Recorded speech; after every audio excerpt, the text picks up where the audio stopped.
Back in the saddle with our first handicapping show of 2022. Welcome in everybody to episode 8 of season 2 of the Fairgrounds Racing Podcast. I'm your host, Chad Scheck-Snyder, alongside Fairgrounds clocker and morning line maker, Mike Diliberto. Mike, how's it going? Everything's going good. Get to see a lot of good horses in action. Yeah, this weekend is like it's kind of like the first trials in the Olympics, right? January and February we have the trials, and in March on Louisiana Derby Day is when you run for the medals here at the fairgrounds. But certainly this weekend the Connections want to win. But for the horses in our 3-year-old division, Mike, the Lecomte and Silver Bullet Day are really just testing the waters to see how they stack up, right? Exactly. You find out if you're going to keep on going on the Derby Trail or you're going to get off of it. Well, speaking of the Derby Trail, they got the future wagers coming out in the Twin Spires pool this weekend, Friday through Sunday. The 23 betting interest and 24 is the all other 3-year-olds. One thing I thought was interesting is pool 2 of this future bet. Looks like that there is 2 horses here, actually 3 horses. Epicenter's in there, Papa Cap, and Trafalgar. Interesting enough, though, that no Cyberknife, no Rocket Dog, both under 50-1 at Circa, but they're from the Brad Cox barn, and there's no Brad Cox horses in this future pool. That might be a first. That first in a few years, anyway. Yeah, we also heard maybe Cox's fillies are better than his colts this year. I don't know if that's true or not, but we'll get into why maybe later that is as we look in some of these maiden races for Brad's barn. I want to talk about some of those horses later, but looks like here at the fairgrounds we're going to have a 14-race card, noon post time on Saturday, 6 maiden special weight races, 3 long, 3 short. There's only 1 pick 5 on the whole card. I found that interesting. Only the late pick 5 on Saturday. I guess they want everybody to play that one big pool. Yeah, it's going to be a big pool. It's races 10 through 14. They got 4 pick 4s. First race starts at pick 4. The 4th race starts at pick 4. The 7th race starts at pick 4. And the 11th race, which is the late pick 4 behind there. But it was kind of interesting when I was reading through that there's only 1 pick 5. I'm not sure why the betting menu is that way, but expect that pool to be pretty deep, I would imagine. I would think so. There's some great races. Okay. Let's get into some of the races here. We're going to start from the top. Race 1 is the only Louisiana-bred maiden special weight on the card here. Looks like this race is, like I said, the maiden special weight. What'd you do here in this first race to get things started? I would think Candy's Pride's, first time out, they thought a lot of this little filly. She had worked good out of the gate before that race and didn't broke a step or so slow, rushed up and got real tired. Came back in the next start, completely ignored on the board at 26-1, went right to the front and got caught in the absolute last jump. If she runs like that race again, I think she's going to be very tough. Pineapple Alley for Sam David, both starts has had trouble coming out of the gate and still finished up well. Both times have finished third and gets a little more distance from 5.5 to 6 today. So I think one of those two will probably get the money. Anybody else I'd give a shot to would maybe Drusilla making her second start after a decent opening effort. Yeah, I just want to talk about the 2 horses there. The first-time starter for Carol Constantine with Pedro Cato, the House of Zong. You don't see this breeding Zong. Do you know who Zong is? I got no idea. Okay, so Zong is a full brother to Half Hours. Okay. He's a full brother to Half Hours who, was the moneymaker here in Louisiana. Might be a turf horse. Yeah, for so many years. But Zong was also, get this, purchased in 2005 for $1.7 million, was the highest priced weanling sold in North America that year. Wow. Yeah, so that's just interesting. I haven't seen. I had to look it up. I'm like, Zong, who is Zong? Well, that's who Zong is. So this horse, and it has some winners. If you look it up, he's got like 18% winners. So I don't know. I don't know what this horse can do, or it's been trained obviously over in Lafayette. But interesting. I'm gonna watch the board to see in the first race exactly what kind of plays out here. But I agree with you. I think Candy's Pride is the horse in there. That was a brutal inquiry. A horse ran great last time. Do you remember that race being inquiry, to bumping down the stretch, and got kind of squeezed there. Probably, that's one of those calls I really think that could have went either way. But I think that horse is going to show itself pretty good. The only other horse in the bottom that took some money a couple of times out was Brett Calhoun's horse, Honeysuckle Delight.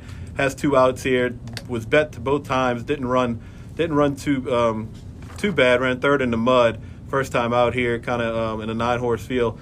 Outside post, Gutierrez rides back out of Gormley. Maybe watch the board on that one too. That horse I think maybe has a shot. Could upset the apple cart there. You might want to throw him in. Second race on the card. Let's go to mile and the 16th. Here's one of these made special weight races, Mike. This one in the 5th race is split. This one's for colts going long. And it looks like in this race you got some interesting horses here that could have a big future. Believe me, I think this is a pretty wide open race. You'll get about 6 or 7 in this field, and there's only 8 that I think could pop up and win. Messiah Warrior from Brad Cox, didn't run bad first time out at Oaklawn. They're bringing him over here. Got to think stretch out's going to be just what he needs. So I think he's got a shot. Art Heist, another one for Dallas Stewart. Didn't fire his best race in his last start, but the earlier race, he ran a big race against some pretty good horses, all in sync and Gilded Ruler. So if he runs back to that race, I think he's got a chance. Downtown Connector, Gunfighter, all of them got shot. This is a very, very competitive field. Very competitive field. It looks like, so this is the maiden special weight that Brad Cox, I believe, has. Is Brad Cox have the 2 horses in here? Yeah, he's got 2. He's got Gunfighter and he's got Messiah Warrior. Messiah Warrior is coming in from Oaklawn, so we're not sure. That horse might stay at Oaklawn. Maybe they just entered. We're not sure if that horse is going to run here or not. But obviously, I think that horse has a pretty good shot. I like that horse in this race if he shifts. Also, Art Heist. Dallas is itching to get this horse back to run 2 turns. So we'll see how that one goes. But it's a pretty good race there. You got your usual suspects, Cox and Dallas and Steve, and even Joe Sharp's got a maiden in there too, Bon Bueno. But Joe Sharp hasn't been really running too good on the dirt here lately, so you might want to check that out for later on. Third race, Mike, Optional Claimant. Looks like this race kind of goes through. I really want to watch what the Pletcher horse does in here, Pioneer of Medina. Well, I believe me, you got some big names in here, and Cox, Stahl, Asmussen, Pletcher, a bunch of really good horses. Underhill's Tab ran 2 solid races for Al Stahl, and stretching out to 1.16 shouldn't be any problem whatsoever. Got to give him a decent shot. Stellar Tap worked pretty good 2 times in a row. Finished up well in both of those races for Asmussen, and gets Lasix for the first time. So another one that you got to think has a shot. St. Andrews beat a pretty decent maiden special weight field first time out. They're going to stretch him out to 2 turns. And like you said, Pletcher's, Colt won his last start, over at Tampa Bay. Another one that got it. I mean, it's a good race. On numbers, I think Underhill's Tab on numbers is supposed to handle this field, right? I mean, off of his 2 races. You're right. He's run 2 real good races. He has the recency, run really good races here. I think that horse is supposed to handle this field. That being said, these maiden special weights on these big days, you got the big guns coming in. So if there's too much money coming in Underhill's Tab, I don't know what would you consider value on that horse if you could get what? 2 to 1 or better. 2 to 1, yeah. I think you're probably right. But I like how these allowance races, this mile and a 16th, you get an idea. These all carry 119, and Lecomte, they got to carry 122 with the stake. But always interesting to see these allowance fields because sometimes they'll pop up and run faster races than what they will in the stake. That's true. In the same kind of division. So very interesting there. Just talk about the Pletcher horse for a minute. Florent Giroux come in and ride that one. Broke its maiden at Tampa Bay last month, right before Christmas. Has been working at Palm Beach Downs. And the last work is on XBTV. If you guys don't go to xbtv.com, you can type in some horses, watch the workouts for free there. It's a really valuable handicapping tool. This horse worked with My Prankster last time over at Palm Beach Downs. My Prankster broke his maiden by 10 at Saratoga in the summer, came back and won another race. He's a stakes horse for Pletcher. It looked, it was a good work. I mean, Pioneer Medina was hanging right with him. So this horse, I think, has some talent. I'll be interested to see what his price is. Like I said, Stellar Tap's going to run here too, and they were hiring that horse this summer up at Saratoga, and then they kind of backed off of him. So really good race. Underhill's Tab, the horse to beat, but I think you got a couple of shots here that could beat him. Brad Cox looks like he's given up. He's given up the dirt race, and he's got bad luck with this Achilles heel horse. I mean, he trying to get him back on the third, trying to get him back. He's just going to run in the dirt and see what happens. Third start off the layoff. Watch how this one takes money as well. So interesting race in the third. Fourth race on the card, we get to the turf. Mike, with the weather forecasting, looks like the turf, we're going to definitely be on the turf. How much given the ground is going to be the question. The rail goes back to 0. I just wonder how much cut there is going to be in the ground on Saturday. Believe me, the inside part isn't the best part of the turf. You want to be out in that middle of the turf course, seems to be the best place to be. This is another top to bottom. There's about 8 or 9 of them could pop up and win. Takafumi, this one from the Jose Cameo born, last time was off the turf. We go back to his 2 turf races. Got beat ahead by Pine Knoll and came back with a good third to Gentle Soul, who came back to win out of that race. So I think he's going to be a tough horse in there. Winworthy is another one for Joe Sharp that looks like he's coming around. Sharpen Up and Pickin' Roses an entry. Pickin' Roses, all that horse does is run well on the turf since they put him on the turf. So I got to think he's got some kind of a chance in here. Believe me, to me, a very tough race. Yeah, I thought this race was impossible. Maybe this is the race Mike Maker can get himself a win on the turf. Interesting. I mean, he's 0 for 25, Mike Maker horses, in all 25 starts. If Equibase is right, all 25 starts have been on the turf here at the fairgrounds, and he hasn't broken through and got that win yet. And I think he's got 4 chances on Saturday here because he doesn't run anything, on Thursday, Friday. So 2 seconds, 4 thirds. But, man, Mike Maker on the turf, people going to meets betting Mike Maker on the turf. No, if you did that, you're not betting anymore. Yeah, if you went into this meet betting Mike Maker on the turf, you're not betting anymore. You got a bankroll. Your bankroll's done. So yeah, got to go see the special man. You got to think he's going to break through one of these times. American Diamond might give him his best shot here. We'll see what happens. Second time over the fairgrounds turf. I like that angle, but it's a good race. I mean, it's a competitive race. Let's leave it at that. Competitive race here. 5th race on the card. Let's go to that one, and that's going to be that's going to end the pick 4. Start second leg of the second pick 4 here. This is a maiden special weight mile on the 16th, Mike, on the turf. This is the race that was split with the second. What did you like in this race? I tell you, there's 2 or 3 of them. I think Peaceful Waters on figures looks like the horse for Al Starr. He's going to be stretching out to the mile on the 16th. Breeden says he should handle that without any problem. Ran a good second behind Gilded Ruler last time out. Looked like a winner there for a minute, and then he kind of just got run over right at the end. Alzamo, this one from Brad Cox's barn, getting Lasix and blinkers off. That's 2 strong moves for Brad Cox. 36% with the blinkers off, and 40% with first-time Lasix. So you got to give him a good look. Wild card in here might be the 9, the Fenwick horse for Steve Aspers. It gets Joel Rosario aboard, and he's been working good here at the fairgrounds. His last work was very solid work. He worked with an older horse, Alejandro, and they went 1:04, but he went 35-3 for the last 3/8, so he finished up really well in that work. Yeah, I think this is the tougher of the 2, right? I think this 5th race is probably a little more salty than that second race is. Asmussen has 2 horses in here, the Ice Blast and Fenwick. Scott Ball, said both of those are going to run. What did you think of their workouts? Is there anything to go off of with those 2 horses? Well, Ice Blast has been working okay, but I think Fenwick's works have been better. And like I just said, he finished up in 35-3 in that 1:04 work. So that was a very good finish, when you're finishing up in a 5/8 work. So we have also Pioneer and Spirit. Another one you can go to XBTV and watch his workout. This one's really kind of intrigued me because Pledger ships his horse in. He has not had good experience stateside since coming here. Caught sloppy tracked and a turf route in December up at Aqueduct with Jalen Samuel. I watched that race last night. He didn't really run too much on the turf there. Never really got out to do any running. So he gets him down to Florida, puts 4 works in him, and XBTV has 2 of them on there. The second to last work, he went inside of a horse named Outperform, who's a gun runner. It's a 2-race maiden so far. But his last work was the one that was interesting. He worked last weekend with a horse called American Icon for Pletcher. This was a very flashy first-out winner at Gulfstream on December 26th, and they worked heads up in that race. And so I'm thinking maybe this horse, the light may have come on. Like I said, Pletcher has a ton of maidens. He's got to get these horses running, so he ships them over here. I think this one comes over.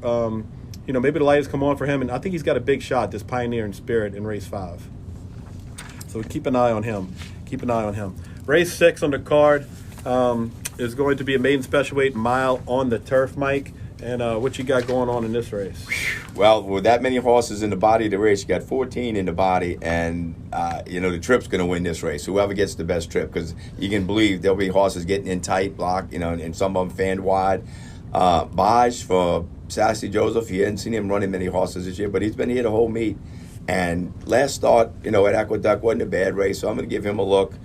More Than Work is the lukewarm favorite for Brad Cox, but way out in the 14 hole, he's going to have to get out and get position early, or he could be in a lot of trouble. Same thing can be said for Horse Slayers RIP. He ran a bang-up race first time out, got beat right at the end, but now he's going to be stuck way out there in the 13 hole also. So believe me, from top to bottom, you can pick up a bunch of them in here. These turf races, people talk about, how do you bet these kind of races? Do you just bet winning place? And, on a horse when you find a price that you like that's maybe overlay. But what I've been doing in these turf races that's kind of been a little profitable is finding a price horse in that 10-1 range or higher and keying them in a little 10-cent superfecta, and just taking your shot, using maybe all in the fourth leg, underneath and using that horse first, second, and third, and just keying him in the first spot, in the second spot, and the third spot. And, got lucky a few times and hit some nice 10-cent supers like that because, these price horses and these turf races, I talk to Joe Christopher about it all the time. Like, you use all going vertical, you like it to catch a good price, but you can make money in the race too. Even with the favorites running around, the price horses in there. So a horse I think I'm going to key in that race, and maybe it's the lunch date I had with Plessin yesterday, but Hog Slayers RIP for Neil. This horse really, I know you talked about him having an outside post, Mike, but he ran really well and closed really well in that race. And it was a winning effort. He just got beat right in the last jump. Yeah, I mean, so this horse, second time out over the turf. I think if Loveberry can work himself out a trip, this horse may get a little lost on the board. Pessin's horses sometimes get lost on the board.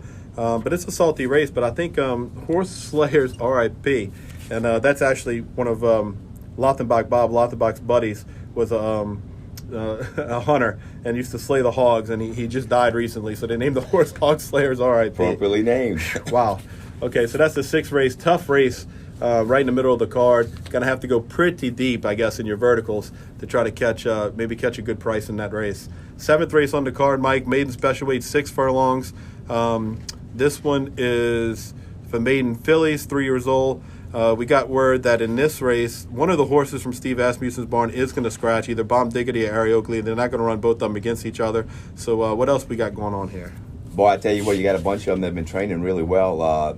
Non-violence from Brett Calhoun's barn, been working really, really well. He worked 59-4 on the seal track back on the 29th of December. Came back on the 7th with Railu aboard and went 47-4, 59-4, and then came back out of the gate and went 35-1, 47-2, and galloped out a minute and 113-4 all the way for the 3 quarters. So he's working really well. I think he's got a shot.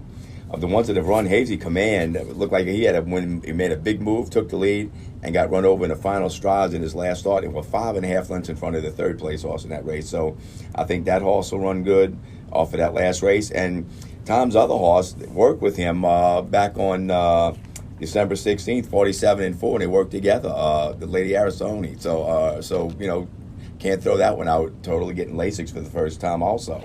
Blue Al Stahl's horse, Rather Be Lucky, has a couple of decent works, to his tab. So believe me, this is really, really a competitive field. Yeah, this starts to pick 4 in the 7th race, this maiden special weight for fillies. I was going to ask you about the Stahl horse because they paid $300,000 for this Into Mischief, and everybody's got their ears up when they hear Into Mischief. So I think that horse, interesting draw there on the rail. Got to have to obviously negotiate a trip. Cherie DeVos' horse, Mercy Warren, is one Cherie and I talked about on the podcast that they were looking forward to. Maggie Moss is part owner of this, along with David and Gordo, Cherie's husband. Have you seen any decent work? I mean, Cherie doesn't work her horses very fast, but she's also don't put them in there unless they're ready to run. But they paid $125,000 for this Runaway and Hide, which is a pretty good number for a Runaway and Hide. Her gate work on January 8th was very, very professional. When even fractions 12, 12, 12, and 48-2, which is a solid workout to gate. Yeah, Runaway and Hide's a sire that I'm pretty familiar with. He was in Ronnie Werner's barn. Was one of those Keeneland babies back in the day that popped and won, but he never could. He had a lot of issues, and he stands for 6,500, and they gave 125,000. So you got to think this filly has a little bit of talent. And Cherie DeVos, she popped on that December 26th card with Reagan's Decision at a big number early in the card with those maidens. So watch out for her. Brian Hernandez is her main guy, and he's on this one. Like we talked about, Joe Sharp, L at the ball. Joe on dirt here, just to throw this number out, 21 starts, 1 win, 7 seconds, and 3/3 on dirt. So Joe's struggling a little bit with the dirt horses here, had a little bit of a slow start to the meet.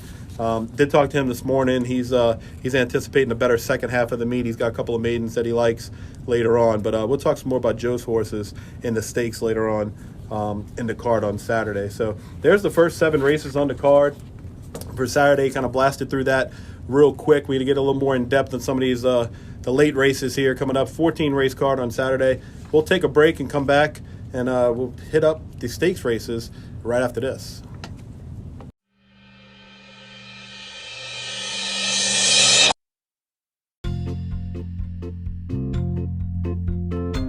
History in horse racing means something, and the folks at Louisiana Craft Butchers can certainly tell you about horse racing in New Orleans.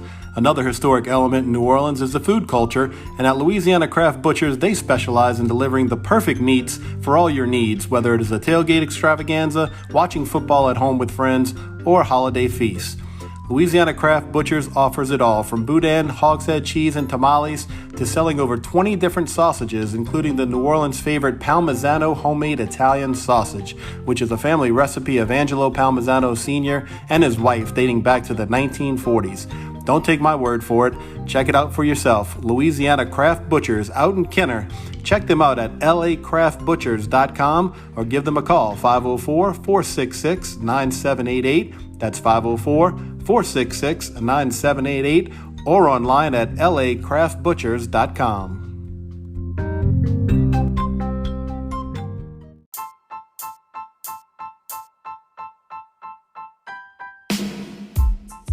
For those of you out there who don't get your fill betting the ponies and you want to bet on football, you need to check out my man Tommy Chrysan on his website, meatandpotatoes.com. You can find him everywhere. Meat and Potatoes on Facebook, on Instagram. College football is in the rearview mirror. But last week, if you were with Tommy and Trey Blossman, you crushed it. TK went 4-0 in the wild card weekend. Trey goes 4-2, 6-2 overall, and they are on fire. Looking forward to this weekend. Meat and Potatoes, the newest and hottest sports betting website. They will have all the picks for NFL playoff games this coming weekend. Sports betting is here in Louisiana now, and these guys want to help you make some extra money. Don't make a play without checking out what these guys have to say. Go to meatandpotatoes.com.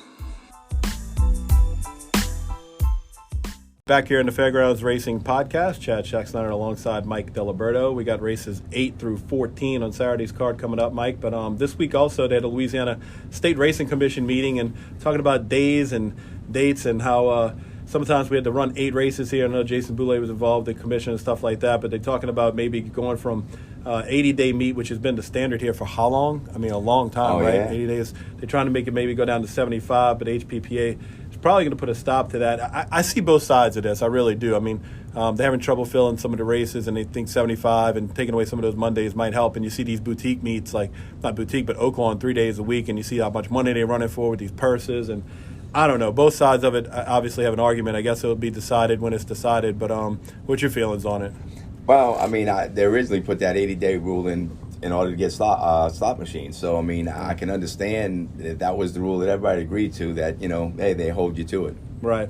Well, we'll see what happens with that. Obviously, these commission meetings, a lot of news trickles out of them, and we'll see how that all ends up. But let's get back to handicapping on Saturday, this card on the Lecomte. Race 8 is going to be the Duncan Kenner Stakes, Mike, and this one's on the turf. And, you know, if you like the hype machine, Wayne Calano says he's giving money back on Manny Waugh. Back on Manny Waugh this week. So he was that high on him last time, too. right. And I didn't get my money back. No, you didn't get the money back with that one. But no, Manny Waugh, obviously, you know, second off the layoff, should be a little tighter. This looks like a 2-horse race to me. Just Might and Manny Waugh sprinting it out, doing it out on the turf. When I was doing the line, I assumed that it was a 2-horse race. Just Might. I mean, Michelle Lovell's done an unbelievable job with this old gelding. I mean, won 6 of his last 7 starts, most of them, all of them stake races. Beat Manny Waugh by a length and a half last time out. In that race, Manny Waugh made a big move in the turn and got within a neck of him, and then Just Might drew back off on it. Manny Waugh might have needed one. He was coming off of almost a year layoff going into that race. So came back and worked really fast after that. So I got those two really, really tight together for the win. Manny Waugh did beat him last year in this race, the Duncan F. Kenner. So, I mean, there's no surprise if he pops up and beats him this time. 2 wild cards might be in here. Frosted Grace, switching back to the turf for Tom Amos, really working well. I mean, he's worked really, really quick his last couple of starts. I got to think, you know, if he handles the turf and he's run on it before, it wasn't bad, he could pop up and be a contender. And Colwyn, he's another one that, you know, they were high on him before. And back as a 2-year-old, I mean, he got beat a 3/4 of a length in the Breeders' Cup turf behind Golden Pal, who's one of the best turf horses in the world. So, you know, no surprise if one of those two popped up either. Yeah, and you see that sometimes with these turf sprints. You think it's a 2-horse race, and something like a Colwyn or Sir Alfred James split your exacta, and you're going, what in the world just happened? Yes, I could see maybe something like that happening. You know, from a pace standpoint, you got to think Sir Alfred James is going to be on the muscle early with Just Might. But Just Might's so good out the gate. I mean, this horse just breaks so well every time, and it's like he's 3 and 4 in front of the field in the snap of a finger, and then he's got everybody at their mercy. So Colby loves this horse. Just Might and Manny Wah will knock heads in the Duncan Kenner on Saturday at Fairgrounds. Should be an excellent race. Race 8 on the card there. Race 9 on the card, one of these maiden special weights again that's really, really good looking horse flesh is going to be in this race, Mike. And I was joking with a few of my friends this week. The money in this race is just insane. You got $2 million horses in here. You got a 450, you got a 410, 350. I mean, there's going to be a lot of money in the paddock on in the 9th race on Saturday. You right, some really, really well-bred young horses, and it comes up that kind of a race. I mean, lukewarm favorite, Gano, take tons of money every time he runs, and he hadn't run that bad, but might be glad he's getting Lasix for the first time, so maybe that might be the key. His work on January 2nd, he went 1:03 and galloped out in 1:13.3, so he's coming into the race in good. I think strong quality 1. He's been working exceptionally well, but I think he's going to be scratched because he's re-entered the next day on Sunday. Another horse that I'm looking at ferociously from the Asmussen barn, working his 2 gate works, which showed a lot of speed in both of them. He went 40 December 18th, 47 and 2, 59 and 4. Then he came back in his next race and he just flew out of the gate. 22 and change, 34 and change, 46 and 3. Got a little tired, went 1:04. But after you went that fast, you think he's going to get a little tired. Planter's Punch has a race under his belt for Tom Amos. A bang-up second, just got to beat a half a length. You got to think he's got a shot. Dallas Stewart's got Vinco, paid $1.5 million for him.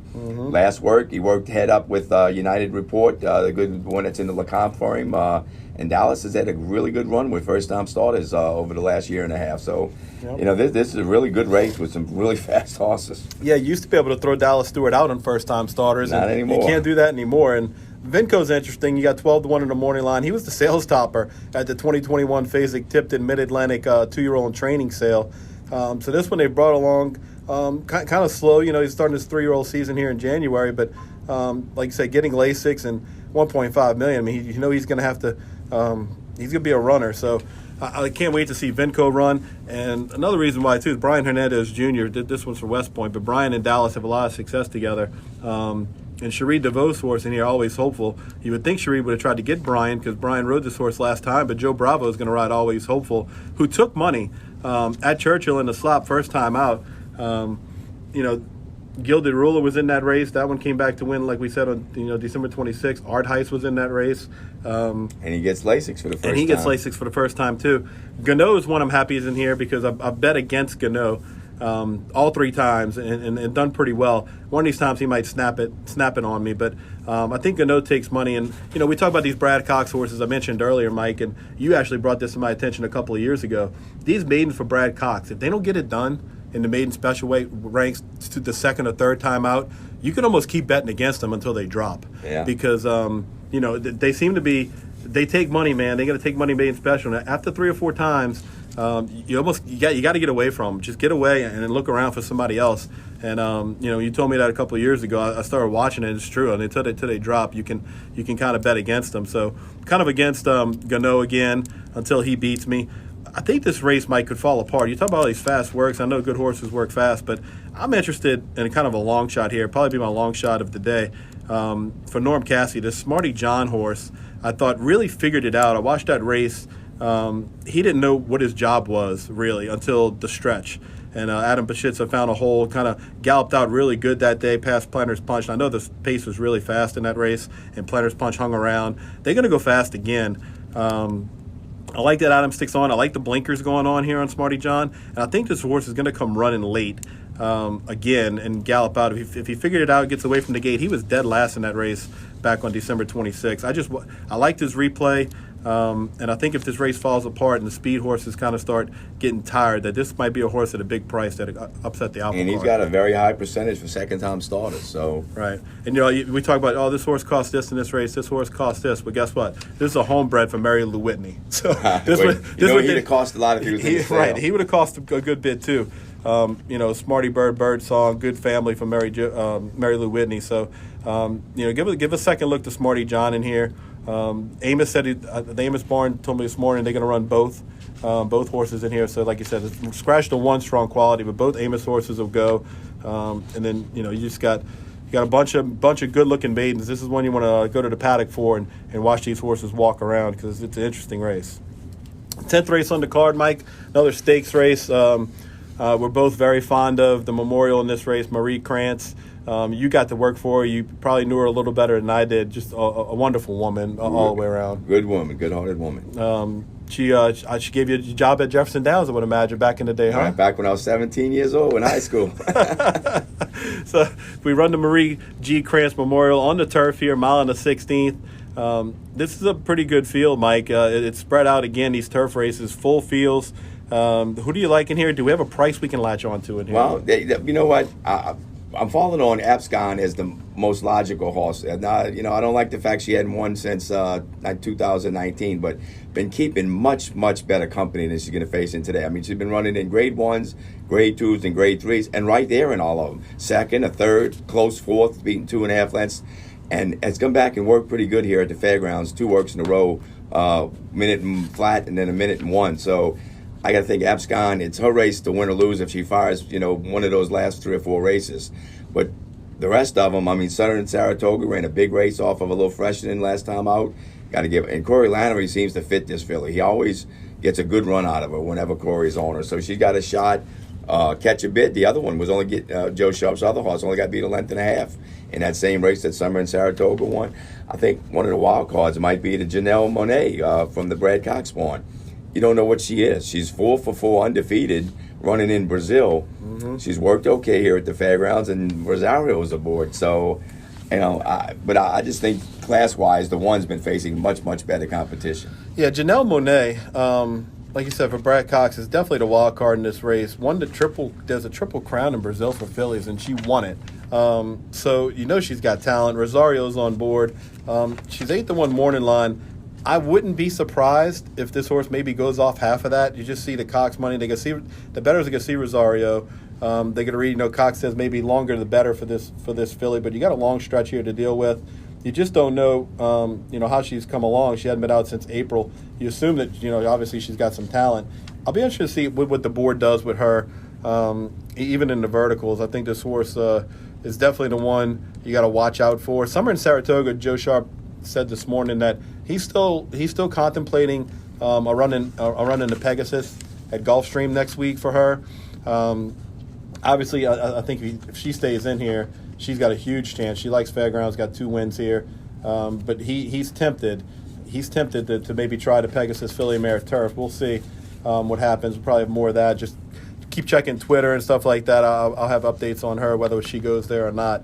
But lovely ride for Brett Calhoun. Has done nothing wrong. She was really nice in her last race back on December 27th in the Pago Hop. But she catches all these older fillies this time around, and all these horses that turn 4. You get I think they're going to do okay on the turf here. I just wonder how much it comes down to trip, right? I mean, in turf races you could get who's on the lead and who gets the trip in these races. Princess Theorem we've liked. We talked about her. She's another one I think that could come running and get a piece of this pie. So just an interesting race. If you got a deep bankroll, this is one you want to kind of spread out in, and then maybe if you're not in love with Janelle Monáe or Abscon, it's a really, really tough race, the Marie G. Krantz Memorial. Looking forward to that one on Saturday. Mike, let's take a look at the 11th race, the Silver Bullet Day.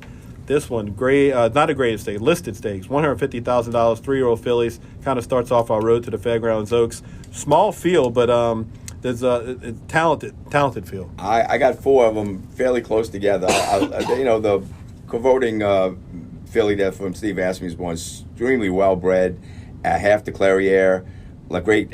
First time out, she won under wraps and very easily. She should improve off of that race. I think she's going to run good. The 2 of them close second choices are Sweet as a Pie for Todd Pletcher. Can't knock her. She's run 2 good efforts. And Fanny and Freddie for Al Stahl just got run over in the final strides in her last start. And then Berna Breezy really closed well first time out for Matt Shire. So I got all 4 of those as logical horses in there. I was kind of taken back. I mean, this race had 13 nominations. 3 of them were from the Pletcher barn. And I know it's non-graded. Maybe that's why. But, the Silver Bullet Day has a good history and running in January now here. And the most famous winner of this race, I think, is probably 2012. Believe You Can won here and then lost to Rachel to Summer Applause. Came back and won the Fairgrounds Oaks and then the Kentucky Oaks for Larry Jones and Rosie back in 2012. That was a good run that she had. 2 years ago, it was Finite. And last year, upset winner Charlie's Penny for Chris Block and Brian Hernandez won this race. And she hasn't run back since that. I think she had a hairline fracture. The second place finisher out of this race last year was Super Sensational, who got really good last summer when she cut back and won the victory ride at Belmont, and she ran second in the test at Saratoga. So, it's a small field, mile and 70 yards. There shouldn't be much trouble here.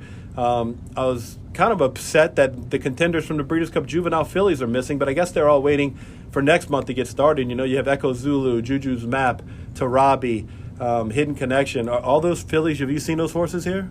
I haven't seen a Zulu. I've seen some of the other ones. Hidden Connection worked the other day for Brett. Worked pretty good. Okay. Hidden Connection was the only one nominated out of that quintet for this race. So I guess we'll see her probably at the Rachel next month to get her season started. I know she's kind of a light frame filly, so Brett's giving her some extra time maybe to fill out. But Fanny and Freddie was a horse I was definitely against in the Untappable and almost snapped me. Almost snapped me that day. North County, I did like North County, so we got that one home. But Fanny and Freddie, I think Colby's going to use his position there to establish on the front. And we'll see what happens because Lacrete, she was impressive at Churchill. She's the half the Clarion, like you mentioned. But nobody out of that race really did anything. And that's a little concerning, too. 5 horses have run back out of that maiden special weight, and none of them have won. So what did she beat in that race? Well, we don't really know. And we know Asmussen, as much as he likes to win, I think this horse, if you're going to beat her, this might be a time to take a shot against this one, and she could come back better in the Rachel down the road. I can tell you something about Sweetest Pie for Pletcher. He had 3 of them, so he sends this one over, Mike, to run here. Sweetest Pie is a Tapit filly. He's been training at Palm Beach Downs, and the DRF had a small story on this one, shipping in and reported that her last work was with Grade 2 Demoiselle winner Nest. And that workout from the 15th last Saturday can be viewed on XBTV. But what it didn't tell you was the 5 works prior, Sweetest Pie was hooking up in the mornings with Goddess of Fire, who was also nominated here. But she ran last Saturday at Tampa in the 7 furlong Gasparilla Stakes. It was a really good closing second off her layoff. So I think you got to take Sweetest Pie very seriously here. She's keeping good company with the Pletcher horses in the morning. He employs Florent Giroux. Florent likes to be aggressive in these type of spots. Her 2-year-old numbers were good, and I think she can build off of that. And like we talked about a little bit off the pod, Pletcher's serious. When he ships in, I can't see him going over here. I can't see him going over with the horses he has running. So we'll see what happens. But Sweetest Pie, obviously, I think is a talented one that he's just looking for a good spot to run in. And I think he found a pretty good spot here in the Silver Bullet Day. You talked about Bernard Breezy a little bit, so we'll see what happens there. I think the board will tell you what's going on in this race, too, and how much people like that Pletcher horse. Anything else for that race? No, I thought one of those 4 was going to win, but I wasn't sure which one. Right. Yeah, I think it could be a fast pace in there, too. Really could be a fast pace. We'll see. The mile and 70 yards Silver Bullet Day. Race 12, here's those turf races again, Mike. The Colonel E.R. Bradley, $100,000, mile and the 16th on the turf. Talking to Joe Sharp in this race, Logical Myth, who's been a battler here at the fairgrounds, loves this course. If it comes up too wet, if we get too much rain Thursday, Friday, we don't think we get it Saturday, but there could be some cut in the turf. He's playing with the decision. He might ship this horse to Sam Houston and run into Connolly over there, depending on how much soft ground there is. He don't think Logical Myth wants really too much cut in the turf, but he says he's got to figure something out with this horse because this horse has been training really good, he said, and he thinks he's training better now than what he was training going into this race last year when he won it. Well, he's due. I mean, back form shows he can win for sure. What else you got going on in this race? This is a great race. I mean, 2 Emmys. I mean, he's the one you got to beat. I mean, he really got good at the end of the year last year. And Mervyn Munez, he ran a bang-up race, and the Mervyn Munez here at the Fairgrounds run second. A really good horse, Colonel Liam. Then he came back and he won. He beat Domestic Spending, one of the best turf horses in the country, and in the race at back in the Arlington meet race at Arlington. I mean, believe me, but he's coming off of a freshening. So if he doesn't run back to one of those last 2 or 3 races, he can get beat, but I think it's his race to win or lose. Hoylo again, they put him on the turf for the first time, went wide to wire into Buddy D, beat a decent field there. Got to think he's got a good shot off of that last start. Logical Myth, like you said, calorie charge. He's won 3 of his last 4 starts, stepping up in class a little bit for Dallas Stewart, but I got to think he's got some kind of a chance. Cherie DeVoe's got Own Agenda, who was very impressive winning an allowance race last time out, but he's got some back class with him, so I got to think he's got a shot too. Yeah, on agenda, we just want to mention too, Major Fed's going to scratch out of here, spike the temperature this week, but they were definitely going to run. I talked to Travis Foley, and they were going to see if this horse liked the turf. That they think this horse has a lot of turf breeding underneath, and I think next time we could see Major Fed next month. We'll be back in the turf race, so we'll see what happens there. 2 Emmys, man, I do love that horse. That followed him during the summer out of the Munez here. He got loose a little bit that day and got caught in the Munez by Colonel Liam. Like I said, just a great horse.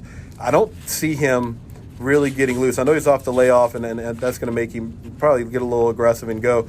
Dynamite for Keith DeSormo is a horse, too, that has a lot of speed from the outside. I think those two may make the pace of this race really legit. So maybe look for something stalking, come from behind. But it's a good race.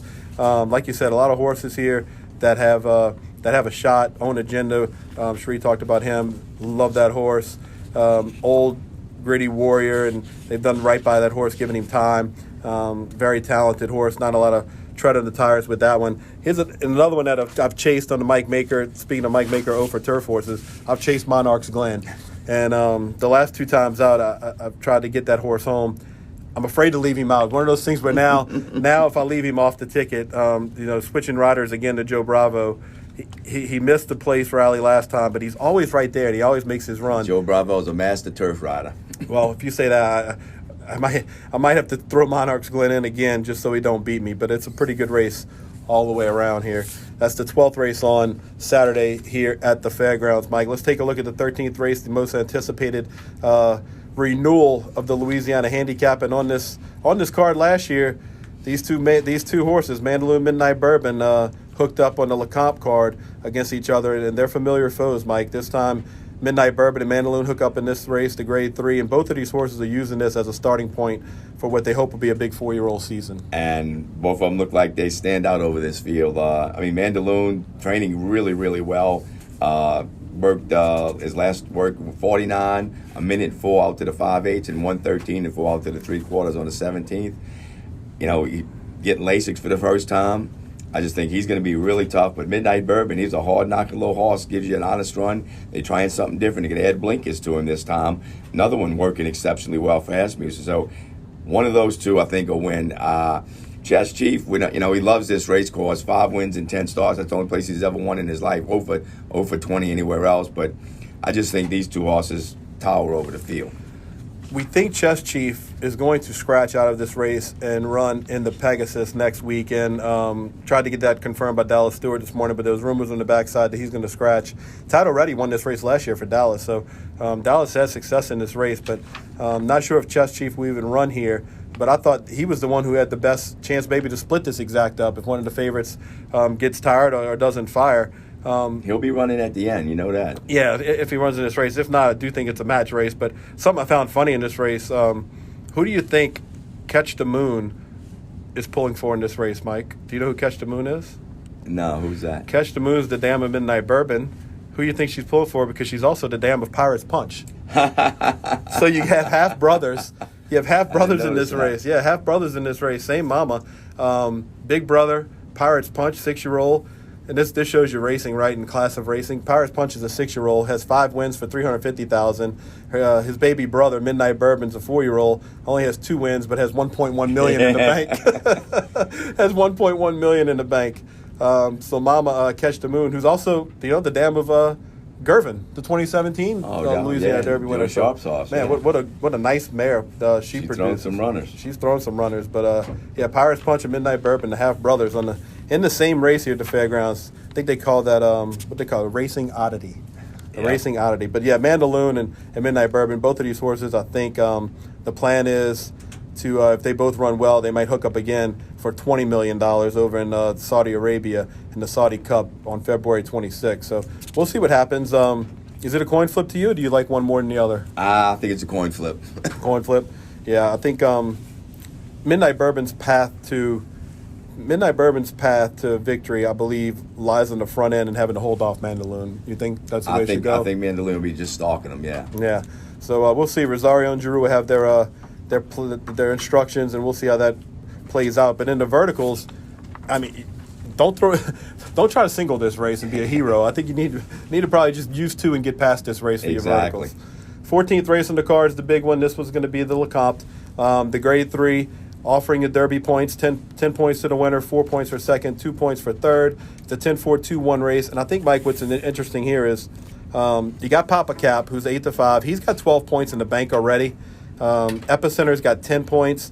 The winner of this race gets 10 points, and that pretty much is going to put you into the Derby. 22 points last year was good enough for the 18th spot in the Kentucky Derby. So, they say these points sometimes, it's not a lot of points, but if Papa Cap or Epicenter win, I think in a year like this year, I think that gets them right in the Derby, and then you can start. You don't chase points anymore.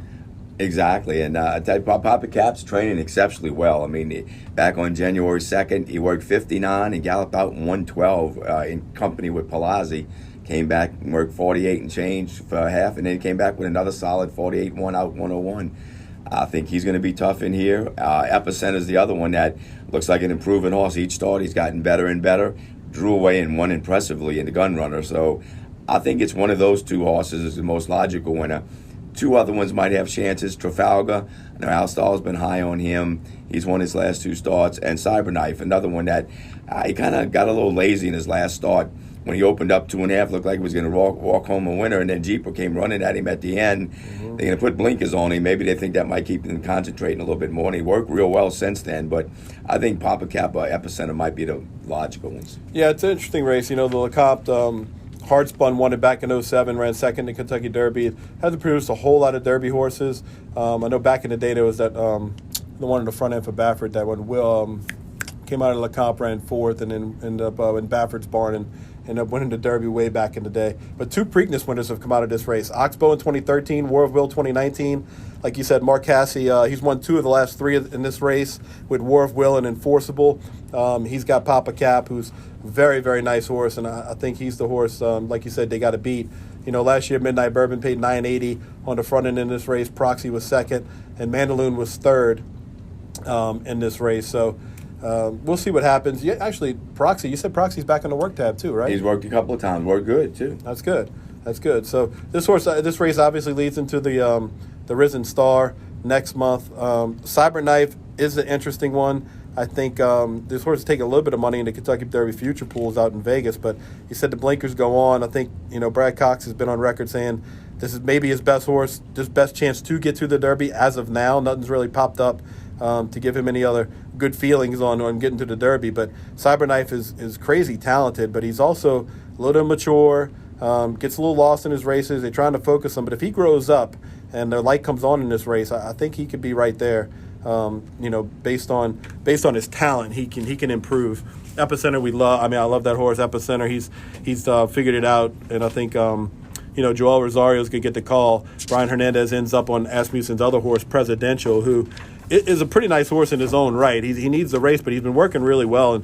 And Scott's high on this horse. He said, this horse has some talent. He don't think he could beat Epicenter, on Saturday, but down the road, this horse, they paid $625,000 for him. He's only worked once here, or has he worked twice? He's worked a couple of times here, yeah. We also want to know Blue Kentucky is going to scratch out of this race, so take Blue Kentucky out for Wayne Catalano, and that's going to leave you with the rest of the field. So Papa Cap, Trafalgar, like you said, going to be nice. It'll be a good race, really, really good race. All right, Mike, it's time for the best bets and best bet on the day, and if we got a long shot special picker, or him. What we got? What you looking at as a best bet? I'm going to lean towards Apscan in the filly race. I just think she's got a big class edge over the field, and she's worked well here a couple of times. So I'm going to give her a look. But, a lot of tough races today. Yeah, I think the Silver Bullet Day came up a little light, and I think, La Creek's probably a nice horse. I think Sweetest Pie, I'm going to make my best bet for Pletcher shipping in to win, get some points for the Oaks races here. We could see her back, so she's my best bet. Long shot special, I'm going to go to the 7th race and take Mercy Warren for Cherie DeVoe.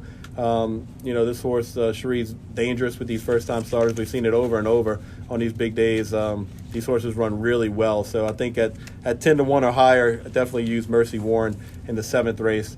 That's the number 9 horse for on Saturday. So be sure to check out the Fairgrounds website, fairgroundsracecourse.com. Kevin Kilroy and Joe Christofek have tons of information on there this week with interviews and good preview stories for this race. I'm Shex Nola on Twitter. You can check out, I'll have some notes up during the week as well. And Saturday should be a fun one as we learn about the three-year-old division here at Fairgrounds for 2022. Mike, appreciate you joining us. You coming out Saturday, or you sticking home with it? I'll be sticking at home, watching them on TV. firing away from the living room. So that's it for the Fairgrounds Racing Podcast for Lecomte Week.